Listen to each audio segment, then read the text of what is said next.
Welcome everyone. In this video, I'm going to explain how technology can drive talent attraction, with a focus on communities like economic development organizations. Now, if you are not a community organizer or member of economic development organization watching this video, don't worry. A lot of what I'll be covering will be relevant for anyone that is hiring as well, like a company. And as a company, you might learn something that you can use to take home to your region or community and help your area. And with that, let's get started. First, who am I? Well, my name is Scott GOCI, and I'm the co-founder of TrueJob, a data analytics job website. I went to the University of Michigan, and now I live in Ann Arbor, Michigan. And I'm passionate about using data and analytics to connect the right job seekers and employers together, and support communities with helping them do the same. And the reason I'm so passionate about connecting job seekers and employers is, well, I've been there. When I graduated from the University of Michigan in 2009, the economy was not doing so well. I struggled to find a job. I used all the major job websites out there and spent hours a day applying to jobs online. But I never got a single interview. There's just so much we can do using technology to make this better. For employers, for job seekers, for communities. And that's why I created this video. So let's move on to a high-level outline of our video. We'll start off with some background to get us all on the same page, and then transition into a high-level talent attraction plan with some specific examples from our hometown and community of Ann Arbor, Michigan, and the economic development organization located there, Ann Arbor Spark. After that, we'll talk in detail about what we think is a big part of any talent attraction plan, a job board. We'll then dive into a case study with Ann Arbor Spark and their job board, and then wrap things up with a summary of what we learned. So let's dive into some background information. Now, many of you might know what an economic development organization is. But for those of you who might not, let's begin by making sure everyone is on the same page. Economic development organizations, abbreviated as EDOs or EDCs, are organizations that exist to serve businesses and people that are part of their community. And that community could be a local town, a county, or even an entire state.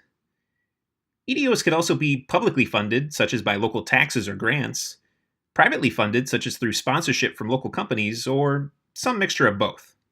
And EDOs have this overarching goal of supporting businesses and promoting job growth to create thriving communities. And to do that, EDOs have to do a lot. They help with site selection, provide education and mentoring, give out loans and grants, do events and networking, just to name a few things. But what we're going to be focusing on is this piece right here, helping with talent attraction. Now, if you've been following the economy over the last, say, decade or so, you know that we're at very low unemployment right now. We also have a record high number of open job postings, and while these can both be very good things, we're running into some huge problems. Businesses are needing talent to grow, and are struggling to fill their job openings. Every EDO is competing with thousands of other EDOs to attract that talent, many of them doing the same things. So economic development organizations need to adapt, or they're going to lose out. And unfortunately, there's no silver bullet to this problem. So if you thought you were going to come to this video and get our one quick tip to solve the challenge of talent attraction, well, no, I can't give you that. There's no one website, one resource, one tool that can do it all.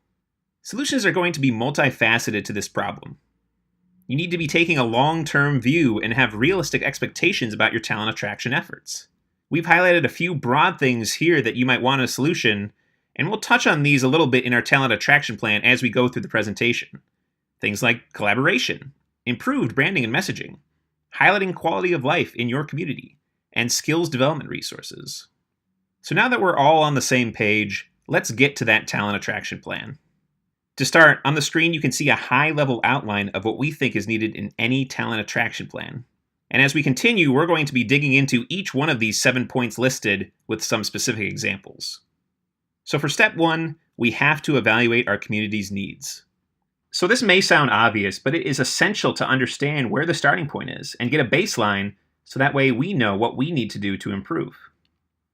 Ideally, we should compare our region or community to other communities on different types of metrics, so we can get a sense of our specific strengths and weaknesses. And when we start to evaluate our community, remember to avoid biasing ourselves. It's easy for us to say, hey, I know my community, but you need the data to back it up, and that data has to be kept updated so you aren't building a talent attraction plan based on data from 10 years ago. So let's give an example.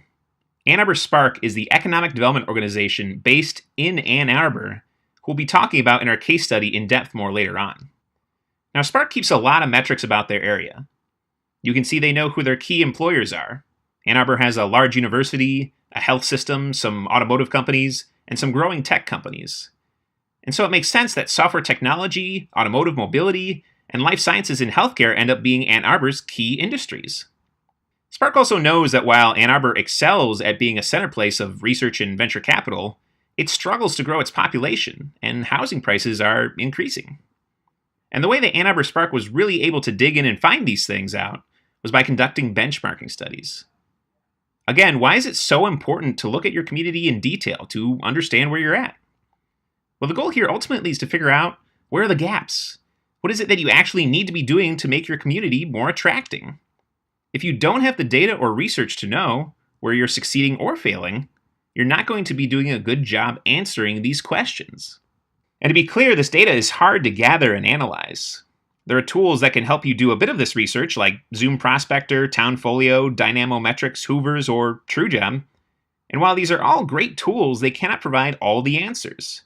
They're just arrows in your quiver. And so you'll end up on Census Fact Finder, doing surveys in your region, calling people, or relying on studies done by other companies, such as the LinkedIn Workforce Report. This report was created by LinkedIn, who used their data set to look at different metro areas across the United States and figure out what particular skills were abundant or scarce in those different regions.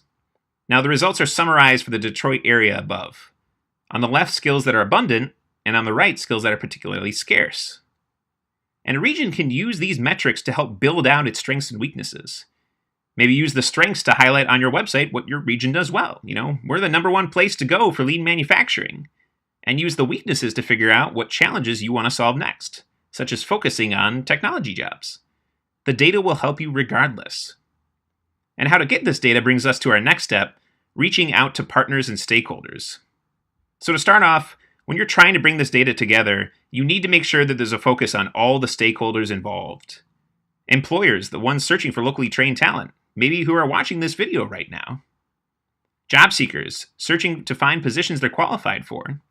And the EDO, or EDO-like entities, who can facilitate these connections and then ultimately need to show the success of their efforts to their funders. You need to balance all three to be successful. So let's talk about these EDO or EDO-like entities. In other words, the current players that might be serving a similar role as the EDO. Maybe there's a large university in your area, or training and mentorship programs that already exist for certain skilled trades. Maybe there are multiple levels of workforce development agencies at the county, region, or state level. Or maybe there's some overlap with other economic development organizations in your area. And EDO needs to know what's out there so it can find gaps or synergies that it can solve and provide value with. And again, remember, this can't be done once and that's it. Universities can start taking on new initiatives. Government workforce groups' roles can grow and shrink. New events can be formed in your region, so you need to stay up to date on these things. So how do you do that? How do you make sure you stay up to date? Well, this is where technology can help us out a bit. You can use a CRM, a customer relationship manager, that manages contacts with your partners and reminds you to check in with them every so often to get appraised of new things going on or new people you'll want to stay in touch with. Now, there's a lot of these out there, HubSpot, Salesforce, just to name a few, but there's ones for every budget and need, so get one. You can do outreach and surveying using things like SurveyMonkey, Google Forms, or Qualtrics and offer prizes to those who participate. You can set Google alerts or use websites like mention.com to get notified when someone mentions your area in words like job fair on social media or on other sites. You can use meetup.com to see what local groups are being created and where they're meeting. You can also use something like LocalWiki or Wikia to help build your own wiki that enables people inside and outside your organization to keep it up to date and gather local knowledge. All this lets you stay up to date and knowledgeable about what's happening in your area. And you don't need to do all of these, but you need to be doing at least some of them. Next, an EDO needs to be constantly engaging with businesses in their region. And businesses, if your local EDO or government is not reaching out, this is where you need to start calling them and telling them to get on this. The goal should be that by building up and collaborating with your community, employers as a whole can help grow the talent pool for everyone. The National Federation of Independent Businesses conduct a survey each year that shows the percentage of small businesses that have positions open right now that they can't fill. And compared to 5 years ago, twice as many small businesses are saying they can't fill jobs now, which means this number makes roughly up a third of small businesses. This makes it extremely important, then, that the EDO and community engages with local businesses in the area. Learn about their hiring practices right now. Where are they posting jobs? Are they using recruiters? What kind of costs are associated with the resources they're using? To give you an example, there's a company called Monroe Innovations in Ann Arbor, and they're a software consulting firm. They originally struggled to hire good software engineers for their business. And so what they did was they decided to innovate their interviewing practice. So they changed to a longer, more interactive type of interview where people were brought on a more of a provisional basis with ongoing evaluation. The result of that was greatly improved retention and better hires for them. Now, I'm not saying that you can take an idea like that, share that knowledge, and suddenly all businesses can do this, and they're going to have an easier time hiring software developers. But what I'm saying is that there's an opportunity for you, by engaging with employers, to learn about best practices. Potentially find some things that can be shared and create business kits that you can use to let businesses get answers to questions that have been asked over and over again, rather than make themselves figure them all out one by one. And to stay engaged with those businesses, you can use some of the tools I mentioned earlier, but in different ways. You can use the CRM to manage employers in your area, how big they are, who to contact there, and remind you to check in with them every so often to get appraised of new things going on or new people you'll want to stay in touch with. You can do outreach and surveying to businesses again using things like SurveyMonkey, Google Forms, or Qualtrics and offer prizes to those who participate. And you can set Google alerts or, again, use things like mention.com to get notified when someone mentions your area in words like new employer on social media or other sites. And these tools are just a few of the ways you can make sure you can stay up to date with your research and data. Step 4 in our talent attraction plan is figuring out what type of audience your community or region would like to target with talent attraction efforts. And we'll break this down into 2 broad categories: people within your region right now in the existing workforce, and people outside your region. So for people within your region, this could include current students, people thinking about switching careers or going back to school, people currently unemployed or underemployed. Then there's people that are maybe in your community that just don't know about companies that are out there. For example, one of our advisors in Ann Arbor had moved there almost 30 years ago and had come as part of an acquisition of a software company. He spent 5 years in Ann Arbor and decided to leave because he was unaware of other senior level technical roles in companies in the area.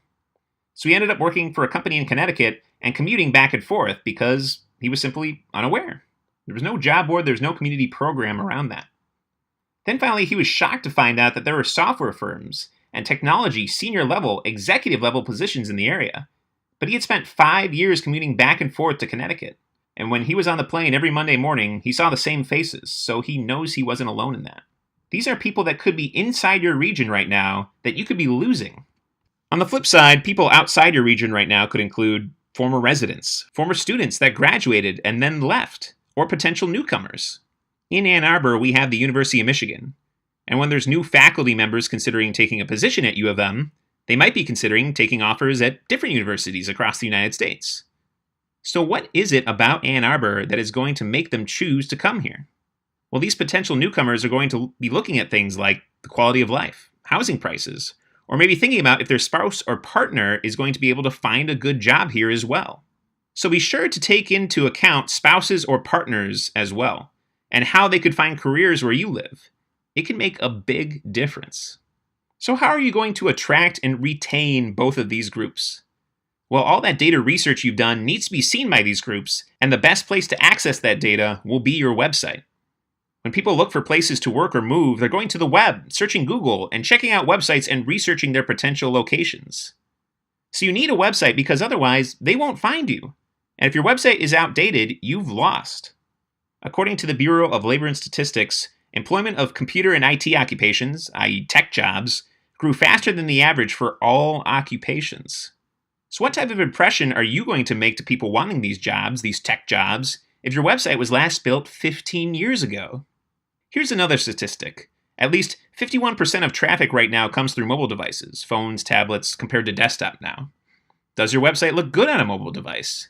Have you checked?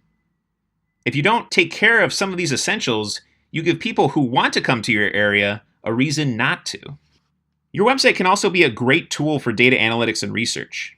By adding things like Google Analytics to your site, you can track how many visitors come to your site, from where, what are the demographics of those visiting, does it match who you want to be targeting, how long are users staying on your site, what are your top viewed pages, just to name a few.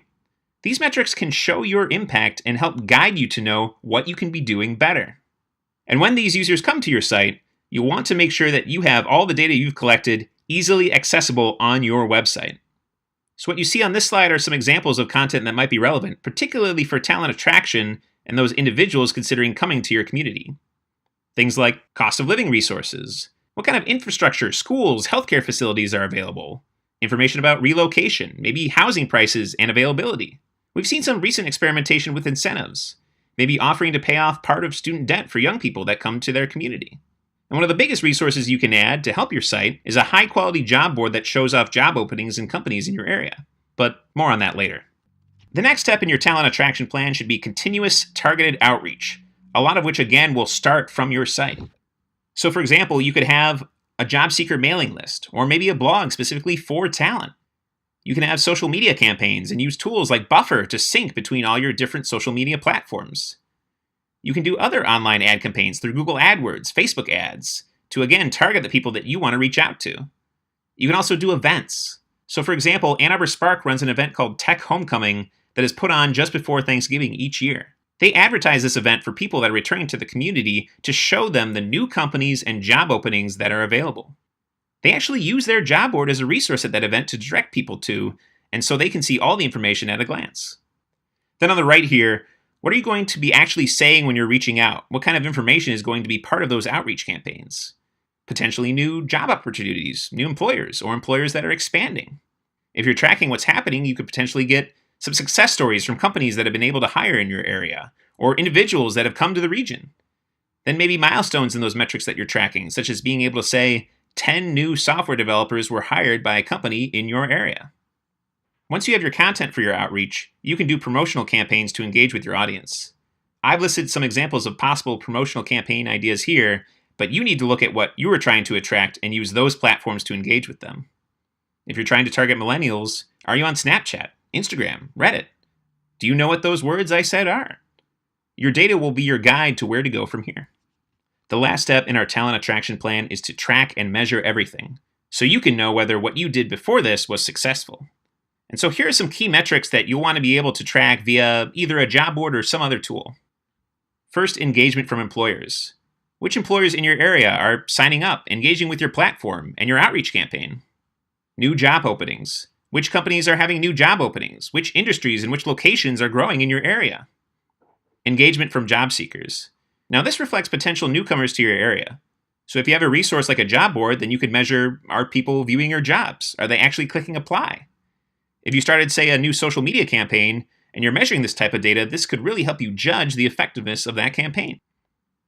Next, getting even more detail about that user engagement. What is it that job seekers have preferences for in your area? What kind of companies are they interested in? What kind of job openings do they prefer?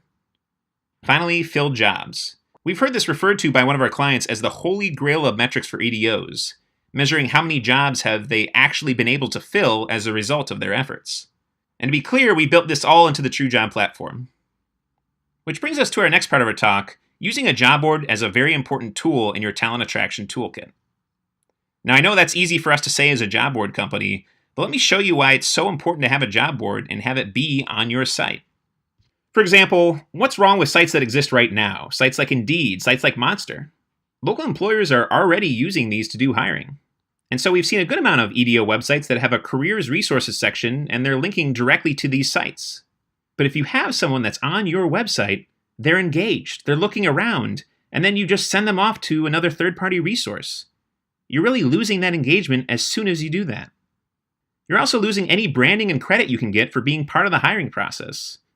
As soon as someone leaves your website, they're looking at Indeed now. They're not looking at your EDO. And sites like Indeed won't know your region the way you do, and they care more about the quantity of jobs on their platform than the quality. And not only are you losing engagement, losing your branding, but you're losing valuable data and metrics that you can use to see if employers are being successful. Are people finding jobs? What kind of insight can I get into hiring trends in my area? Are there new growing employers in my area? these questions are made a lot harder if you send all the data to these questions to other sites that don't share the answers. So having a job board that can track and measure that data via analytics and reporting and keeps users on your site ends up again being an essential part of how you can show your impact and prove your value. And the three stakeholders involved, the EDOs, employers, and job seekers, end up getting a lot of benefits for this as well.